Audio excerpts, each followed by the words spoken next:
Audio Jungle.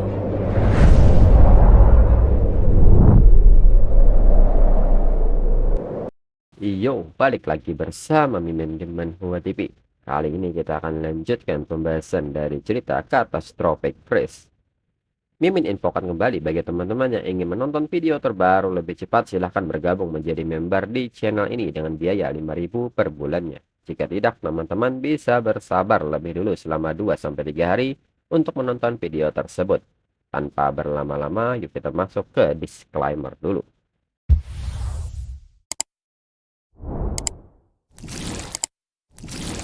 Disclaimer, silahkan abaikan hal ini jika kalian sudah mengerti. Ini peringatan mengenai konten di channel ini. Video ini berisi alur cerita komik yang mempermudah bagi teman-teman untuk mengetahui isi ceritanya dan memahami alur ceritanya. Jika ada kesamaan tokoh, tempat, maupun isu yang sedang hangat, itu benar-benar tidak disengaja. Dan peringatan bagi teman-teman untuk tidak mencontoh atau meniru perkataan maupun perbuatan yang tidak baik yang ada di video ini. Karena cerita ini hanyalah fiktif belaka. Jika mengerti, yuk kita masuk ke ceritanya. Sumumu pun menyebut bahwa dirinya telah menunggu Lin Ye selama setengah hari. Besok adalah ujian akhir dan sebagai anggota tim, dirinya tidak dapat menemukan rekan timnya. Lalu Lin Ye pun meminta Sumumu untuk tidak khawatir, karena ada kejutan untuk Sumumu. Lin Ye pun meminta Sumumu melihatnya dan Sumumu akan mengerti. Lalu keesokan harinya di tempat ujian profesional, orang-orang pun mulai memadati tempat ini dan beberapa dari mereka mengaku sangat gugup. Mereka pun berharap tidak membuat kesalahan. Namun sebagian orang lagi merasa frustasi lebih dulu. Dengan kemampuan kecilnya ini, paling buruk besok dirinya hanya akan menjadi tukang pasang baut. Seseorang pun mengajak temannya apakah ingin ikut. Temannya pun tidak ingin. Ayahnya sudah mengaturkan pekerjaan administrasi untuknya di cabang di aliansi. Lalu di saat yang sama, Lin Ye, Sumumu, dan Baeji juga sudah berada di sana. Baeji pun kaget melihat dengan banyaknya orang yang memadati tempat ini. Sumumu pun bertanya apakah Baeji sudah siap. Baeji pun dengan penuh semangat menyebut bahwa dirinya sudah siap. Lalu di saat yang sama, seseorang memanggil Lin Ye dan Sumumu. Ternyata itu adalah orang tua mereka yang secara khusus datang untuk memberikan semangat. Lalu Lin Ye pun bertanya kepada Sumumu apakah mereka belum tahu. Sumumu pun mengatakan bahwa dirinya memang tidak berani memberitahu mereka. Lin Ye pun mengira bahwa mereka sudah tahu dari orang lain. Tapi kalau melihat situasinya, sepertinya berita ini benar-benar dirahasiakan. Lalu tak lama berselang, orang-orang pun seketika heboh karena Pak Wali Kota sudah datang dan berdiri di depan semua orang. Wali Kota pun menyapa para siswa. Hari ini dirinya ingin menyampaikan sebuah pengumuman. Karena alasan yang tidak dapat dihindari, ujian kualifikasi profesional tahun ini akan ditunda dan akan dilaksanakan 3 hari lagi. Dan alasan mereka mengumpulkan semua siswa hari ini adalah untuk hal penting lainnya. Namun belum wali kota menyelesaikan pengumumannya. Orang-orang pun seketika heboh dan bertanya apa yang sedang terjadi. Mengapa harus ditunda selama 3 hari lagi? Apakah ini ada hubungannya dengan gelombang serangan demon datang lagi? Atau mereka juga memiliki kecurigaan ada hubungannya dengan pertarungan di sebelah barat kota? Lokasinya diblokir oleh pihak aliansi. Tidak ada yang boleh masuk atau keluar. Bahkan sinyal komunikasi juga diputus. Para siswa dan orang sekitar pun mulai panik dan cemas, serta bertanya-tanya apakah ada kemungkinan makhluk asing yang benar-benar berhasil masuk. Wali kota pun mengatakan bahwa hari ini adalah hari pertama siswa jalur penerimaan khusus muncul di kota Jiang. Menurut peraturan terbaru yang dikeluarkan oleh aliansi profesional.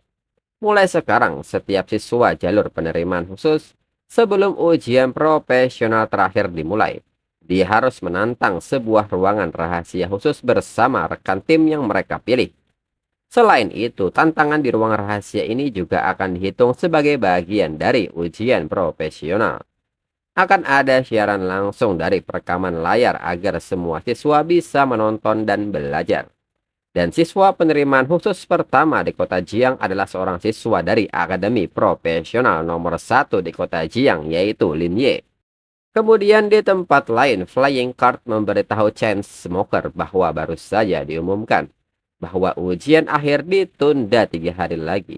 Tiba-tiba saja Lin Ye diumumkan sebagai siswa penerimaan khusus kota Jiang. Ruang tantangan yang akan Lin Ye hadapi sendiri ternyata adalah ruang ujian akhir yang sudah disiapkan sebelumnya. Chainsmoker pun bertanya apakah Bill Welding Deskander sudah dipasang. Flying Card pun menyebut ini rasanya terlalu kebetulan. Mereka tidak mengganti ruang ujian, jadi dirinya merasa ada sesuatu yang tidak beres. Chainsmoker menekankan bahwa itu tidak penting. Misi yang diberikan kepada mereka oleh tuannya hanya satu, yaitu memasukkan Bill Welding Deskander ke dalam ruang rahasia ujian akhir. Dan pastikan target yang harus dihabisi masuk ke ruang itu. Selain itu, bukan urusan mereka lagi. Yang perlu Flying Card lakukan hanyalah memastikan bahwa Lin Ye benar-benar masuk ke ruang rahasia tempat barang itu ditempatkan. Dan memastikan tidak ada masalah lain yang terjadi. Selain itu, segera menuju markas untuk bergabung kembali. Chainsmoker pun meminta Flying Card untuk tidak membuang waktu untuk hal-hal lainnya. Flying Card pun meminta Chainsmoker untuk tenang, dirinya mengerti. Dirinya menangani mekanisme itu tanpa ada yang menyadari. Tuan wali kota yang tidak berguna itu tidak tahu apa-apa. Chainsmoker pun mengatakan jika para profesional yang sedang patroli menemukan aura abisal pada Flying Card, atau jika mereka menyadari perubahan kesulitan di ruang rahasia dan memutuskan untuk langsung menutup seluruh lokasi, maka Flying Card harus tetap berada di kota Jiang sendirian dan menunggu kematian. Flying Card pun menyebut bahwa dirinya akan mundur segera. Dirinya akan tetap mengawasinya dari sana. Dan saat ini target hampir masuk ke ruang ujian. Flying Card pun bertanya kepada Chainsmoker apakah si bodoh Black Beast sudah menangani Huang Shaofeng. Chainsmoker pun menyebut bahwa itu sudah selesai. Huang Shaofeng sudah ada di tangan mereka. Adapun White Clown, mereka belum menghubunginya. Namun Chainsmoker meminta Flying Card untuk tidak mengkhawatirkan tentang dia. Selama pembunuhan Sang Guanyin berhasil, apakah White Clown hidup atau mati tidak terlalu penting bagi mereka. Lalu saat ini Lin Ye bersama tim naik ke atas podium menemui wali kota. Orang-orang yang menyaksikan hal ini mulai meneriakkan nama bos Lin Ye. Mereka sudah tahu itu sejak pertama kali berita diumumkan. Siswa jalur penerimaan khusus ini pasti sudah memberikan kontribusi besar kepada aliansi profesional atau memiliki bakat setingkat dewa. Orang-orang pun mengatakan bahkan seseorang dengan level Huang Shaofeng tidak punya itu. Namun sebagian orang meminta mereka untuk tidak menyebutkan nama Huang Shaofeng. Bahkan Sang Guanyin pun tidak memilikinya dulu. Kemudian wali kota pun meminta Lin Ye untuk cukup berdiri di sana saja. Wali kota pun bertanya apakah kepala sekolah sudah memberitahu Lin Ye tentang kabar ini sebelumnya. Lin Ye pun mengatakan bahwa kepala sekolah sudah memberitahu dirinya. Dan tanpa banyak bicara, wali kota pun seketika mengaktifkan efek dari cincinnya. Dan seketika membuka sebuah gerbang besar di depan mereka. Lin Ye bersama yang lainnya pun kini seketika meletakkan tangan mereka di depan gerbang tersebut.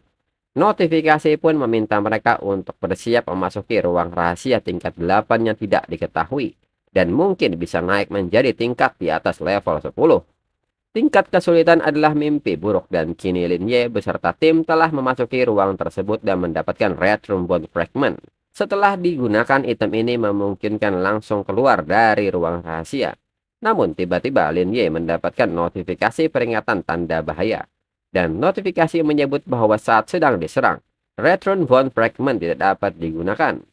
Selain itu, karena pengaruh Bewildering Deskander, tingkat kesulitan ruang rahasia ini meningkat menjadi tingkat bencana. Dan Retron Von Fragment juga terpengaruh oleh Bewildering Deskander dan mulai menghilang. Lin Ye dan yang lainnya tidak dapat lagi melarikan diri dari ruang rahasia ini. Sumumu yang melihat notifikasi ini bertanya kepada Lin Ye, mungkinkah alam rahasia ini mengalami mutasi? Lin Ye pun membenarkan hal itu. Lalu notifikasi pun mengatakan, karena pengaruh Bewildering Deskander, struktur dalam ruang rahasia mengalami perubahan khusus. Muncul peta dan makhluk rahasia baru. Namun sebagian lagi bagiannya tetap sama. Dengan ini, sistem notifikasi mempersilahkan mereka untuk berusaha sebaik mungkin untuk bertahan. Lalu, Lin Ye pun memberitahu mereka bahwa ini sama seperti latihan simulasi. Lin Ye pun meminta mereka untuk bersiap bentuk formasi bertahan. Lin Ye menjelaskan bahwa hutan Yanan, bos terakhir aslinya adalah 3 monster humanoid cerdas. Semuanya berada di level emas. Tantangan terbesarnya adalah menghadapi serangan gabungan dan pengepungan dari 3 bos sekaligus. Poin utama penilaian adalah seberapa lama waktu yang dibutuhkan untuk menyelesaikan tantangan. Seberapa efisien menjaga kesehatan, apakah ada kesalahan, dan apakah penggunaan skill sendiri malah menyebabkan kerusakan yang tidak perlu. Sumumu pun mengatakan bahwa sejujurnya, kalau saja para demon itu tidak ikut campur, dirinya rasa dungeon ini tidak terlalu sulit untuk ditaklukkan. Lin Ye pun membenarkan hal itu. Lalu orang-orang yang menyaksikan siaran langsung ini mengatakan jika melihat cara Lin Ye itu berbicara, benar-benar bikin mereka merinding. 2 tahun yang lalu mereka juga pernah mencoba hutan Yanan dan setengah nyawa hilang waktu itu. Para demon ini bahkan lebih menyebalkan. Jelas-jelas mereka ingin semua orang gagal dalam ujian ini. Padahal mereka juga manusia. Namun mereka tidak tahu siapa yang lebih kuat, Lin Ye atau bos yang ditingkatkan. Mereka pun berharap tidak ada jenius yang terbunuh. Di samping itu, Flying Card yang diam-diam mengawasi ini menyebut si jenius sombong dan bodoh itu, dan para pengganggu menyebalkan lainnya. Hari-hari indah mereka akan segera berakhir.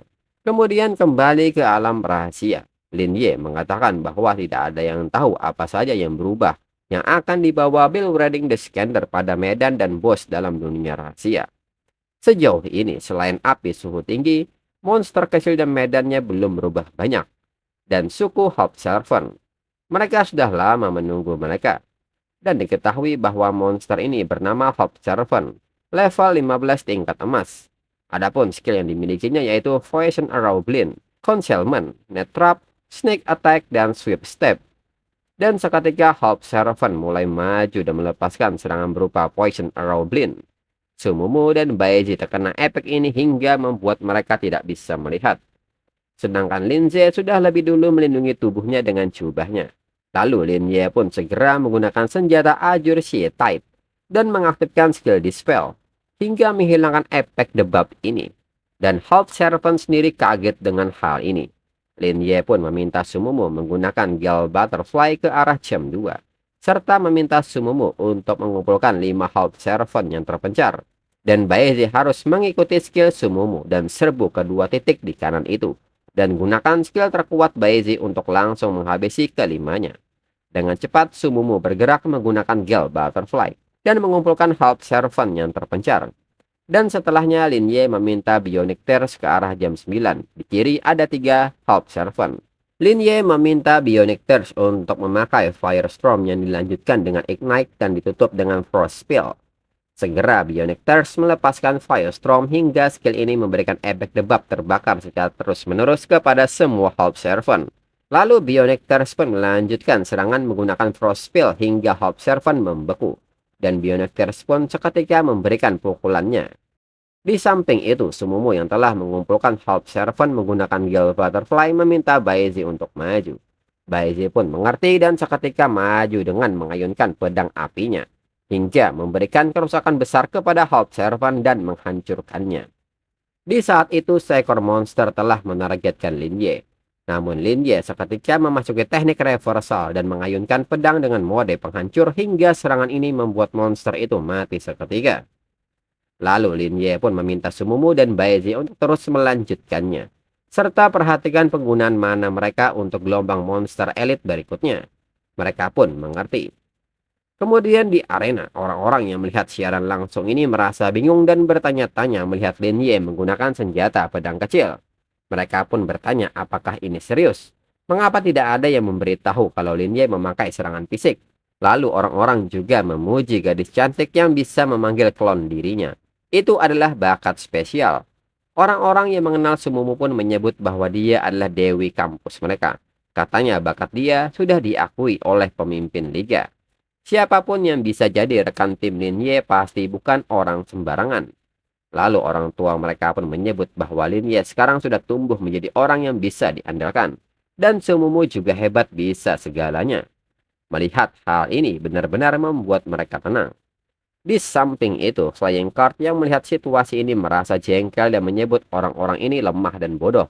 Jika ingin menjadi lebih kuat, seharusnya mereka bergabung dengan pasukan Abyss. Cuma bisa menjilat orang lain ini sungguh menyedihkan. Dan seketika Flying Card pun melarikan diri dari tempat itu. Lalu orang lain yang sedang mengawasi Flying Card pun melaporkan bahwa target nomor 3 sudah keluar dari arena sepenuhnya. Dia pun meminta konfirmasi apakah target nomor 1 telah membuka gerbang Abyss. Jika iya, saatnya menutup jebakan ini. Dan chapter berakhir.